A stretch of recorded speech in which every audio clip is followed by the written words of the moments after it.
जय श्री कृष्ण। स्वधर्म चैनल पर आपका स्वागत है। भगवत गीता के अध्ययन को जारी रखते हैं। तो पांडवों ने अपने अपने शंख बजा लिए, फिर क्या हुआ? काश्यश्च परमेश्वासः शिखण्डी च महारथः धृष्टद्युम्नो विराटश्च सात्यकीश्चापराजितः द्रुपदो द्रौपदेयाश्च सर्वशः पृथिवीपते सौभद्रश्च महाबाहुः शङ्खान् दध्मुः पृथक् पृथक् सघोषोधार्तराष्ट्राणां हृदयानि व्यदारयत् नभश्च पृथिवीं चैव तुमुलो व्यनुनादयन्।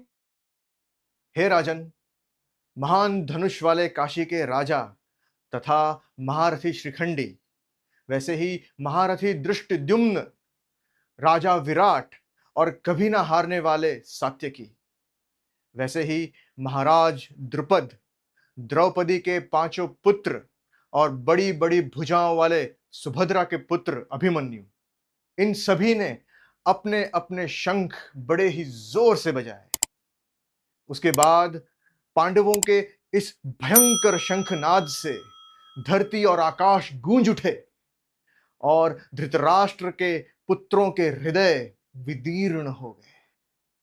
दोस्तों, संजय ने जब कौरवों की साइड से जो ऑर्केस्ट्रा बजा उसका नाम लिया तो सिर्फ भीष्म पितामह का नाम लिया कि भीष्म पितामह ने सिंहनाद करते हुए शंख बजाया।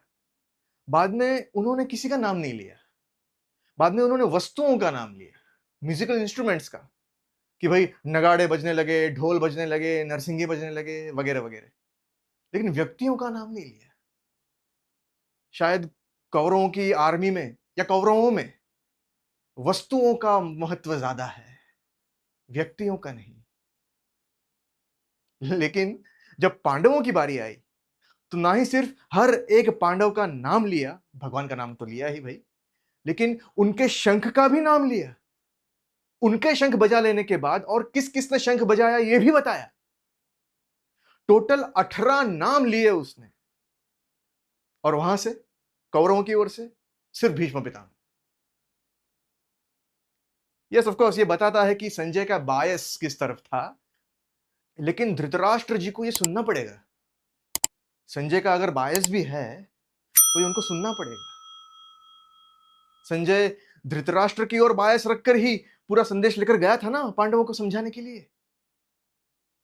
तो अब जब उनको डिटेल में सुनना है तो क्या क्या हुआ ये सुनना पड़ेगा।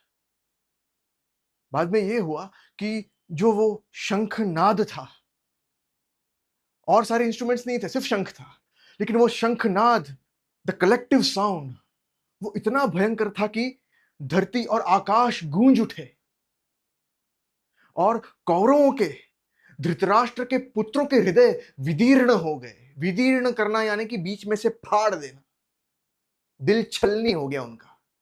यह कहना चाहता है संजय। उनके मानस पर दुर्योधन, दुशासन और बाकी 98 भाई जो भी हैं, उनके मानस पर यह असर हुआ। ये विदीर्ण कर देने वाली जो ये बात है ना, शंखनाद से मानो ऐसा लग रहा है कि हम खड़े हैं और सामने 100 फीट बड़ा वेव आ रहा है सुनामी का। क्या करें? कुछ नहीं, कुछ नहीं कर सकते। Just wait for next few seconds for your death. दिल बैठ जाता है जब ऐसा कोई साउंड आता है, कोई बुरी खबर। क्या, हे भगवान, क्या हो गया? वैसा ही डर उनके दिल में था। The heart sank hearing the sound of the shankh. ऐसा ही विदीर्ण कर देने वाला एक और वाक्य हुआ था, एक और घटना हुई थी। उस वक्त जब जुआ खेला गया था चौसर का, जब चीटिंग हुई थी, जब द्रौपदी का ऐसा अपमान हुआ था कि मुंह से बोल भी नहीं सकते, उस वक्त जब उसका अपमान हो गया और फिर लोग एक दूसरे से आर्ग्यूमेंट करने लगे कि नहीं, धर्म ये है, धर्म वो है, युधिष्ठिर को किसने अधिकार दिया द्रौपदी को दांव पर लाने का, वगैरह वगैरह, लोग एक दूसरे पर चिल्ला रहे थे। तब यह हुआ कि धृतराष्ट्र के यज्ञ स्थल में, जहां अग्निहोत्र होता है, याग आदि वगैरह होता है, वहां पर एक गीदड़ आ गया, जैकल। और वो भयंकर डराने वाली जो आवाज होती है एक जैकल की, वो "ओ" इस तरह की, उस तरह की आवाज निकालने लगा। उसको देखते ही उस महल के बाहर जितने भी जैकल्स थे, वुल्व्स थे, कुत्ते थे, सियार, गीदड़, सारे सारे जानवर उसी तरह की आवाज निकालने लगे, रोने वाली, मानो कुछ बहुत ही बुरा होने वाला हो, कोई शाप लग गया हो, कोई भयंकर अपशगुन हो गया हो, वैसा। उसी के साथ साथ गधे भी आवाज करने लगे, उसी के साथ साथ गिद्ध मंडराने लगे चारों ओर, कौओं की आवाज आ गई, सारी ओर कौवे काए काए करने लगे, चमगादड़, गिद्ध, चील, मानो सारे जानवर और पक्षी एक साथ मिलकर इतना भयंकर नाद कर रहे थे, कुछ कहना चाहते थे।